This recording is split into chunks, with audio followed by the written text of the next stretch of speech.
আমি ডক্টর ইউনূসের যে সরকার, এই ইউনূসের সরকারকে আমি একটা ব্যর্থ সরকার বলবো। তিনি কিছু টাদাবাজ নিয়ে তারপরে তার আশপাশে তিনি একটা রাষ্ট্র চালাচ্ছেন। ব্যক্তিগতভাবে তার টাদাবাজির ব্যাপারে কিছু জানি না, কিন্তু একটা করাপ্টেড একটা গভর্নমেন্ট তিনি পরিচালনা করছেন। বাট ইউনূসকে আমাদের দরকার ছিল। এখনো পর্যন্ত ভারতীয় যে আগ্রাসন, এই গত কয়েকদিন আগে যুক্তরাষ্ট্রের সাথে যে কূটনৈতিক দর কষাকষি, এগুলোর জন্যই মূলত তাকে আমাদের খুব দরকার ছিল। তিনি ছিলেন, আছেন, আমার কোনো সমস্যা, সামনেও তাকে একটা ভালো জায়গায় রাখা হোক।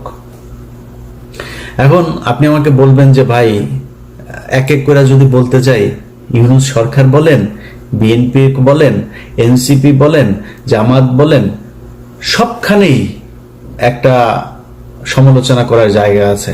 কে কি করছে এটার আমি বললাম না, আপনারা দেশে আছেন, আপনারা সবাই জানেন। আমি আর বিতর্কিত আজকে আর কোনো বক্তব্য দিতে চাই না, যে কারণে এগুলো নিয়ে আলোচনায় না গেলাম।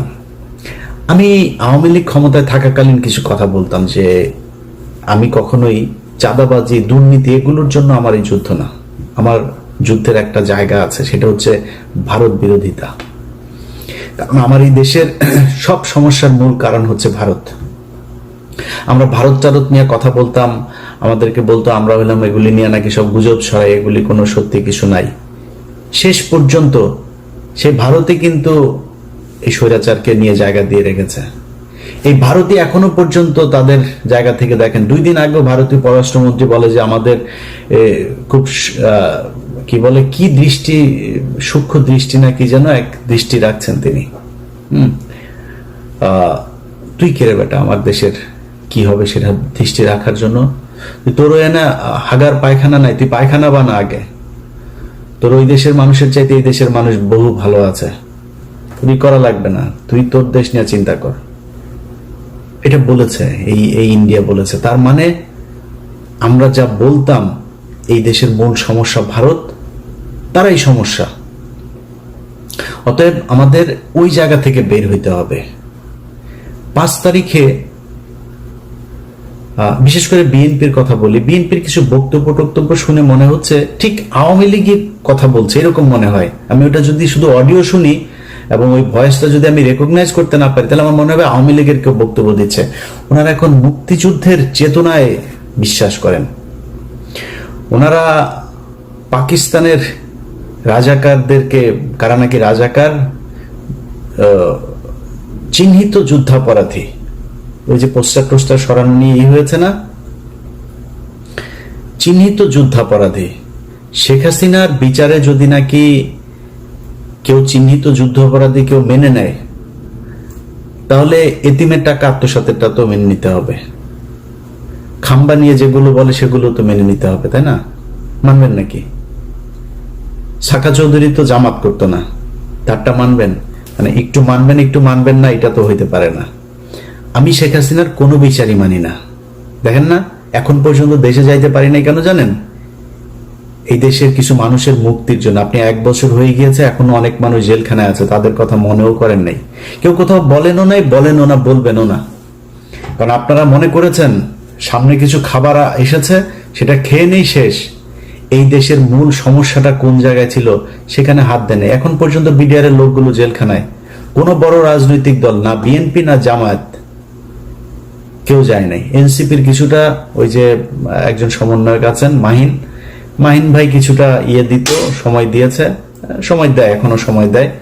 এরপরে কোনো রাজনৈতিক দল তাদের পাশে দাঁড়ান নাই। আপনাদের সমস্যা মনে হয় না ওইটা? 25শে ফেব্রুয়ারি পিলখানার হত্যাকাণ্ড এই দেশের মূল সমস্যা, এটা মনে করেন না? যদি মনে না করেন, এটার জন্য আপনাদেরকে একদিন মূল্য দিতে হবে, চড়া মূল্য দিতে হবে। এবং এবার যদি আবারও আপনাদেরকে মূল্য দিতে হয়, সেখান থেকে বের হয়ে আসতে পারবেন কিনা এটার কোনো গ্যারান্টি নাই। ঢাকা বিশ্ববিদ্যালয়ের এখানে আপনি চিহ্নিত যুদ্ধাপরাধীদেরকে নাকি করা যাবে না। চিহ্নিত যুদ্ধাপরাধী শেখ হাসিনা কি বলেছেন? মতিউর রহমান নিজামী একজনের ঘরের থেকে এক নারীকে উঠিয়ে নিয়ে পাকিস্তান ক্যাম্পে দিয়ে এসেছেন। কার মাকে মতিউর রহমান নিজামী পাকিস্তানি ক্যাম্পে দিয়ে এসেছেন, আমরা সেই পাকিস্তানি বীর্যগুলোকে দেখতে চাই। আওয়ামী লীগের লোকজন খুব ভোদাই মার্কা একটা কথা বলে, কারণ আমি নিজেকে, আমার বাপ জীবনে কোনোদিন মানে আমি 71-এ জন্ম হইলে আমি 100% পাকিস্তানের পক্ষে থাকতাম, একদম 100%। এটা আমি হিপোক্রেসি কথাবার্তা বলি না, এখন বলছি সারা জীবন বলবো এটা, অবশ্যই পাকিস্তানের পক্ষে থাকতাম আমার যদি জন্ম হইতো। আমার বাপ এত মানে ভীতু টাইপের লোক ছিল, এই লোকের পক্ষে সম্ভব হয় নাই। তো তারপরেও আমি কিন্তু নিজেরে রাজাকারের সন্তান বলি, আমি রাজাকার পরিবারের বলি, এগুলি বলি কেন বলি জানেন? চালাক, তাই বুদ্ধিমান, এই জন্য বলি। কারণ ধরেন আমার বাপ যদি রাজাকার হইতো, আমার বাপ বিভিন্ন ঘর থেকে বাঙালিদেরকে তুলে নিয়ে পাকিস্তান ক্যাম্পে নিয়ে আসতো, আমার বাপ তো সেফ থাকতো, কারণ আমার বাপ পাকিস্তানি লোকজনের সেবা করে, পাকিস্তানি লোকজনের ই করে। তাহলে কি হইলো? যারা তুলা দিয়ে আসলো, আওয়ামী লীগের লোকজনের বউরে নিয়ে ক্যাম্পে দিয়ে আসছে না। যদি আমার বাপ রাজাকার হইতো তাহলে কি করতো? আমার বাপ তাহলে আওয়ামী লীগের লোকজনের নিয়ে, মহিলাদেরকে নিয়ে ক্যাম্পে দিয়ে আসতো। তো পাকিস্তান কারে বীর্য দিয়ে গেল? তোর মারে দিয়ে গেল। আওয়ামী লীগের মারদের পেটের মধ্যে বীর্য পয়দা হয়ে এখন ছাত্রলীগ যুবলীগ হয়েছে, আর বাকিগুলি ওই যে ক্যাম্প ওই সীমান্তের ওই পারে গেছিল, ওগুলির পেটের মধ্যে দাদারা দিয়ে দিয়েছে, যেগুলি এখন জয় বাংলা জয় বাংলা করে। জয় বাংলা আমার দেশের স্লোগান না, এটা ইন্ডিয়ার শিখায় দেওয়া স্লোগান। ভাই মুক্তিযুদ্ধের চেতনা নিয়ে যদি রাজনীতি করতে চান, বহুত সমস্যায় পড়বেন। আমি ভাই বাংলাদেশ 1971 সালে স্বাধীন হয়েছিল এটা মানি না। কারণ আপনি আমার যা মনে চায় তাই বলতে পারেন, কারণ ওইটা ভারত আর পাকিস্তানের যুদ্ধ ছিল, সেটা ভারত এখনো বলে, এবং বাংলাদেশের পক্ষ থেকে ওইটার ব্যাপারে কোনো ধরনের কোনো প্রতিবাদ এখন পর্যন্ত করা হয়নি। এইবার প্রথম এই সরকার আসার পরে করেছে, ওইটা আমি এনাফ মনে করি না। আপনি যদি মনে করেন ওইটা আপনার স্বাধীনতার যুদ্ধ, ওই ব্যাপারে আপনি প্রকট, আপনি একদম পুরোপুরি এক ইয়ের মধ্যে থাকবেন, তাহলে তো আপনাকে তাদের সাথে সব ধরনের চুক্তি বাতিল করতে হবে, সব ধরনের ইয়ে থেকে, সম্পর্ক থেকে বের হয়ে আসতে হবে। আসেন নাই, তার মানে তাদের ওইটা আপনি সহ্য করেন, তাহলে ওইটা যুদ্ধ না। ভারত আর পাকিস্তানের যুদ্ধ ভারত এখনো সেলিব্রেট করে। এখন আপনি যদি মনে করেন, আমি কিছুক্ষণের জন্য এটা মানলাম যে আপনার ভারত পাকিস্তানের যুদ্ধ, এই মানে বাংলাদেশের মুক্তিযুদ্ধ, আমার এই ভিডিও এই মুহূর্তে যে মানুষগুলো দেখছেন, আমার ভিডিও পজ দিয়ে একটু 2 মিনিট চিন্তা করেন যে আমি আমার আশপাশে, আমার আত্মীয় স্বজন, আমার গ্রামের আশপাশের যত গ্রাম আছে, কতজন মুক্তিযুদ্ধ ছিল। মুক্তিযোদ্ধা যে কটা আছে তার 80% ভুয়া। খোঁজ নেন, আপনার এলাকায় যে কটা মুক্তিযোদ্ধা আছে ওর ব্যাপারে যা খোঁজ নেন, আল্লাহর কসম করে বললাম একদম ভুয়া। আপনার বাপ গিয়েছিল? চাই নাই। তো মুক্তিযুদ্ধ আপনি করলেন না, আপনি মুক্তিযুদ্ধের বিশাল চেতনা। এই সরকার এসে 1 বছর হলো, আপনি মুক্তিযুদ্ধের তালিকা বের করেন নাই কেন? কতজন মারা গিয়েছে আসলে তার তালিকা আপনি করেন না কেন? 30 লাখ, 3 লাখ, 3,000, এটা কি কেন করেন না? ওইখানে কিছু একটা আছে যেটা করতে মানে বের করতে চায় না। ভাই আমরা তো চাই সেই যুদ্ধে কতজন মানুষ মারা গিয়েছে তাদের প্রতি আমরা সম্মান জানাইতে চাই, বার করেন। আপনি ভিডিও দেখছেন না, বার যেহেতু করেন, আপনাকে দায়িত্ব দিলাম বের করার জন্য। আপনি চোখ বন্ধ করে চিন্তা করেন আপনার 14 গোষ্ঠীর মধ্যে 71-এ মারা গিয়েছে কেউ আছে কিনা। পাকিস্তানি মিলিটারিরা এসে কারোর মাকে তুলে নিয়ে তারপরে প্রোডাকশন দিয়ে দিয়েছে, যদি একটা খুঁজা পান কান কেটে শুনেছি, উনি বলেছেন, তিনি বলেছেন, এইটা দিয়ে কোনো ইতিহাস হয় না। আপনি এখন ওই যে আওয়ামী লীগের মতো বা এত আবেগ থাকলে তো সমস্যা। আমার কথা শুনলে আমাকে পছন্দ করেন এরকম অনেক মানুষের, ভাই আপনি তাহলে মনে করেন যে কিছুই হয় নাই। 3 তারিখ, ডিসেম্বরের 3 তারিখ থেকে ভারত যৌথ বাহিনী হামলা শুরু করেছে। পাকিস্তানের অস্ত্র ছিল না, ওই দিক থেকে সৈন্য আসছিল, সেটা আসতে পারে নাই। 7ম নৌবহর পাঠাবে, সেটা নিয়ে সমস্যা। ওই দিক দিয়ে ভারত এই সাগর বন্ধ করে শ্রীলঙ্কা হয়ে আসতে যায়, দেরি হয়েছে। পাকিস্তান মিলিটারি পারে নাই ভারতের সাথে যুদ্ধ করে, ভারত করেছে। আরে ভাই আপনি কোন যুক্তিতে আমার কাছে আসবেন? 16ই ডিসেম্বর দেখান আপনি বাংলাদেশের একটা মানুষকে সেই জায়গায় ছিল, কেন ছিল না? এগুলি নিজের কোশ্চেন করেন। আমি আমার নিজের কথা বলি, আমি ছোটবেলা থেকে মুক্তিযুদ্ধ মানে ওই যে সিনেমা দেখতাম, বাংলা সিনেমা দেখতাম না, বাংলা সিনেমায় দেখা বাবারে নিজের সন্তানকে কাঁথার ভেতর থেকে বের করে মুক্তিযোদ্ধাকে ঘরের ভেতরে জায়গা দিয়া তারপরে মুক্তিযোদ্ধারে বাঁচাইলো, বিশাল এক নাটকীয় এক দৃশ্য অবতারণা করলো, করে মুভি একটা বানায় ফেলে। ওইটা দেখে দেখে বড় হয়েছে না, মনে হয় কিছু না হইলেও কিছুটা তো আছে।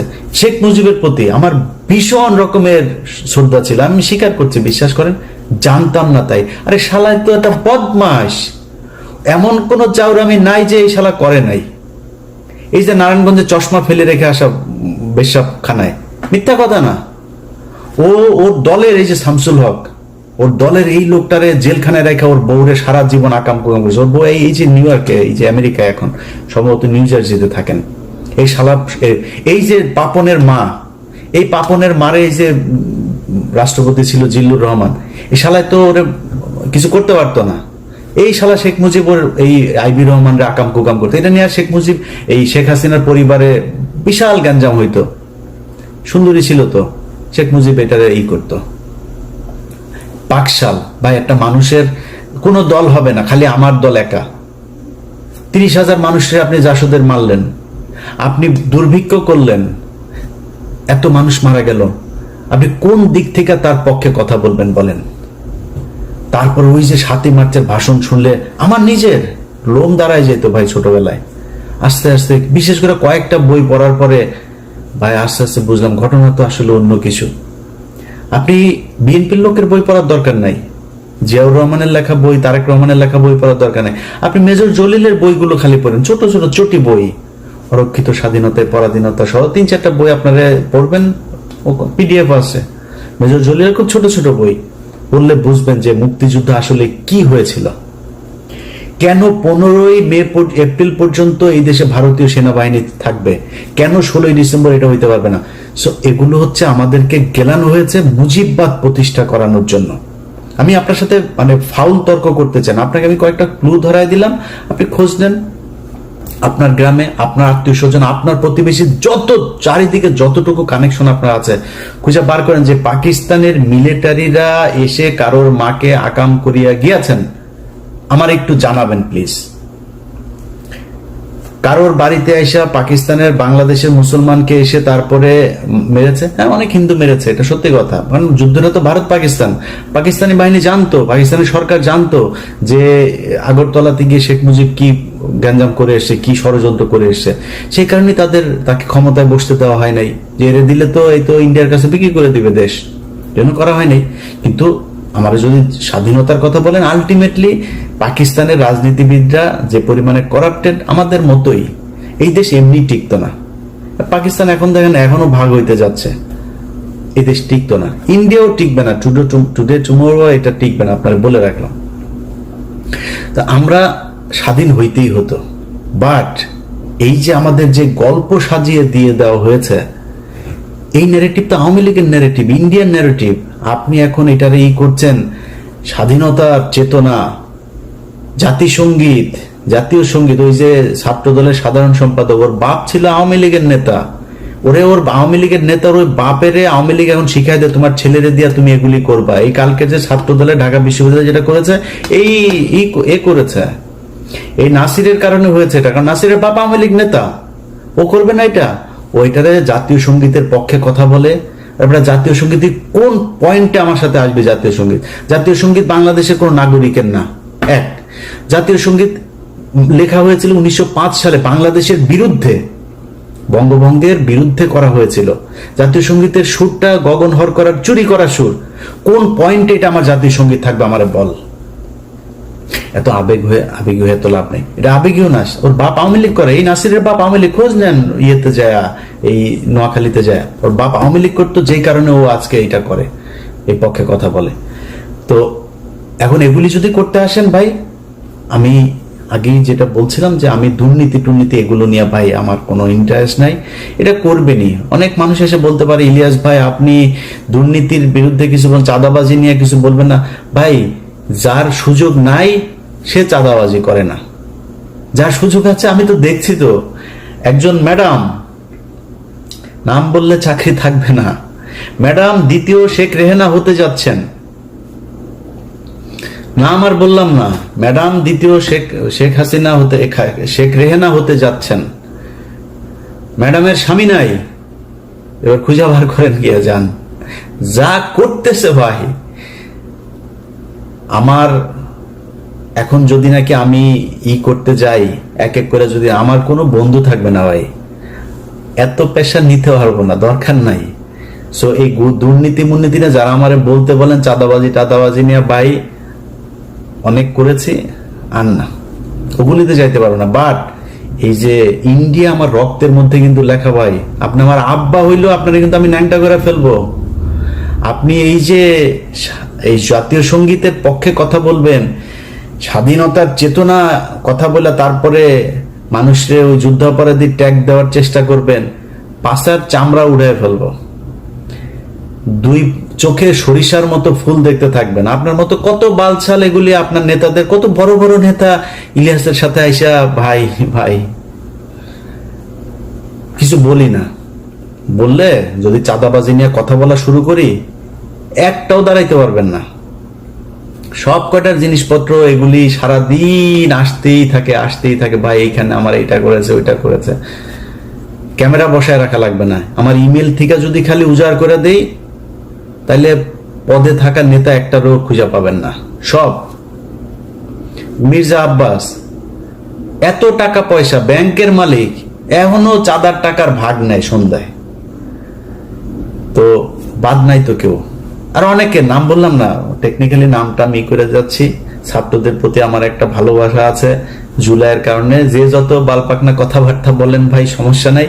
এই ছাত্রদের কারণে আজকে মানে এই যে আলহামদুলিল্লাহ বললাম যে আল্লাহ অনেক ভালো রেখেছে আগের চাইতে, এই একমাত্র এদের কারণে। সো এদের প্রতি এই সম্মানটুকু সারা জীবন দিয়া যাও। এদের সাথে ব্যক্তিগতভাবে অনেকের সাথে সম্পর্ক থাকবে, ভালো থাকবে না, বাট এদের ওভারঅল এই জুলাই যোদ্ধাদের প্রতি এই সম্মান, এটা আপনি দিবেন না সেটা আপনার ব্যাপার, আমি দিয়েই যাব। অনেকের কথাই বলছে না, কিন্তু চাঁদাবাজি টাদাবাজি এগুলো চলেই যাচ্ছে, বাট ওই জায়গাতে আঘাত করেন না, তাইলে কিন্তু সমস্যা হয়ে যাবে। কথাবার্তা শুনলে যেন আপনার, কিছুদিন আগে এক চাঁদাবাজারে দেখলাম, এক চাঁদাবাজারে দেখি সে বলতেছে এই কি আওয়ামী লীগের ওই ইয়েটা ছিল যে বাংলার তুমি কে আমি কে তুমি কে, ওই যে বাঙালি বাঙালি বাঙালি বাঙালি, এটা তো পশ্চিম বাংলার ডায়লগ। ওরা আমাদের বাংলার সাথে, এই তো আওয়ামী লীগের ডায়লগ এগুলি, তুমি কে আমি কে বাঙালি, গণজাগরণ মঞ্চের ডায়লগ। সবকিছু মিলা গেলে তোমাদেরকে ওইদিকে মিলাই দেওয়া হবে। সো খুব সাবধানে কাজ করতে হবে। আমরা এত বাল কারোটা খাইও না, পড়িও না, এত পাকনামি করার কিছু নাই। সবশেষ এই যে কথাবার্তা বললাম সব কিন্তু থ্রেট করলাম, কিছু বলি নাই কিন্তু করবো টরবো এগুলি, জাস্ট থ্রেট করলাম। কিন্তু আমি একতা চাই, ঐক্যবদ্ধ হন, এটা চাই। বিএনপি জামাত এনসিপি আপনাদের ভেতরে রাজনৈতিক দ্বন্দ্ব থাকবে, 71 টাইনেন না, এমনি দ্বন্দ্ব থাকবে। কে কটুক চাঁদাবাজি করেন, কে কটুক দখলবাজি করেন, কি করেন, এটা জনগণ রায় দিয়ে দিবে, জনগণের উপরে ছেড়ে দেন। আপনি যদি মনে করেন যে না আমি জামাতের চাইতে ভালো হইতে চাই, জামাত যদি মনে করেন আমি বিএনপির চাইতে ভালো হইতে চাই, তাহলে বিএনপির চেয়ে ভালো কাজ করেন, এমনি আপনি ভালো থাকবেন, এমনি পাবলিকের ভোট পাবেন। এগুলো নিয়ে কথা বলতে চাই না, কিন্তু কোন দল যদি এই মুক্তিযুদ্ধের নামে যদি নাকি আবার ফের বিভাজনের চেষ্টা করে, তার বিরুদ্ধে কিন্তু সরাসরি দাঁড়াবো। তখন কিন্তু কিছু বলতে পারবেন না। এক পিনাকিদার একার গুতাই নিতে পারেন না, আমাদেরকে চাতায়েন না, এটা বলে রাখলাম ভাই। ভবিষ্যতে মার্ক করে রাখতেছি, কিন্তু কে কে কি বলেন এগুলি কিন্তু মনে আছে। ওই যে মিছিলের কথা বললাম একটা, তুমি কে আমি কে বাঙালি, ওরা কিন্তু মনে রাখছে। এই যে জাতীয় সঙ্গীতের কথা মনে রাখছে, কিন্তু যখন যেখানে হাতে কোনো কিছু পাওয়া যাবো ছেড়ে দেবো। পৃথিবীর কেউ তারেক রহমান ফোন করলেও শুনবো না, ছেড়ে দিব তখন। তো তখন কান্নাকাটি করে লাভ হবে না। আগেই বলে রাখলাম খুব সাবধানে, এই মুক্তিযুদ্ধের বালের যুদ্ধ নিয়ে এত বেশি পাকনামি করা যাবে না। এটা দেশ স্বাধীন হওয়া দরকার ছিল, কেমনে হয়েছে এটা নিয়ে আমরা তর্কেই যেতে চাই না। তর্কে গেলে তর্কে আইসেন, আমি বই পুস্তক দিয়া দলিল দিয়া তারপরে বুঝাই দিব যদি যেতে চান তর্কে, বা তর্কে আমি যেতে চাই না। এটা নিয়ে দেশ স্বাধীন হয়েছে, বেটার। আমরা এখন একটা দেশ পেয়েছি, এই দেশে যারা যারা যেইভাবে ছিল পিছনের ইতিহাস নিয়ে ঘাটাঘাটি বাদ দিয়া দেশটারে কেমনে আগানো যায় সেটা নিয়ে চিন্তা করেন। রাজনৈতিক দলগুলোর ভেতরে আমি খুব মানে এত বেশি এই যে ডিজিএফআই এবং রয়ের এরা মানে উদ্দেশ্য প্রণোদিত ভাবে কিছু, এনসিপির উদাহরণ যে একটা আছে, ওর নামটা কি, এই হুদায় খালি গুতায়, বিএনপির গুতায়, জামাতরে গুতায়। বিএনপির কয়েকজন আছে, এগুলি হুদায় খালি জামাতকে গুতাবে, এনসিপি গুতাবে। আমি মাঝখানে একটা করলাম যে ভাই খালেদা জিয়াকে নিয়ে, জিয়াউর রহমানকে নিয়ে আজে বাজে কথাবার্তা, তা আমি এটা নিয়ে একটা পোস্ট করলাম। পোস্ট করার পরে সার্জিস আমারে কল করলো, বললো যে ভাই আমাদের ভিতরে আমরা কি কেউ বলেছে এটা নিয়ে কোনো কথা? আমি বললাম যে এটা নিয়ে যে আলোচনা হচ্ছে, তাহলে কে কে বলেছে এটা? ভাই আমাদের ভিতরে তো কেউ বলে না, আমাদের কেন্দ্রীয় আপনি দেখেন হাসনাত, আমি, নাহিদ, মাহফুজ বা কেউ, আমরা কেউ বলি না এটা নিয়ে। আমি দেখলাম আসলে বলে নাই। তো সার্জিসের ভেতরে তার মানে এটা নিয়ে তার উদারতা আছে। আপনারা সবাই বসেন ভাই, কোনো কিছু নিয়ে যদি সমস্যা হয় আপনারা বসেন, বসে তারপরে ঠিক করেন, এই জায়গাগুলোকে ঠিক করেন। কারণ এটা মাথায় রেখেন যে আওয়ামী লীগ যদি ব্যাক করে, কেউ এখনকার চাইতে ভালো থাকতে পারবেন না। আর আওয়ামী লীগ ব্যাক করার সুযোগ আপনারা তৈরি করে দিচ্ছেন। আওয়ামী লীগের সেই শক্তি নাই, কিন্তু এটা করবে ইন্ডিয়া, কারণ ওদেরকে সবসময় ইন্ডিয়া নিজের দল মনে করে। এই কারণে এই জায়গা থেকে যদি আপনি নিজেকে, দেশকে যদি নিরাপদে রাখতে চান, আপনাদের ভিতরে যা মনে চায়, যত মনে চায় দলাদলি, মারামারি, খুনাখুনি, যা মনে চায় করেন।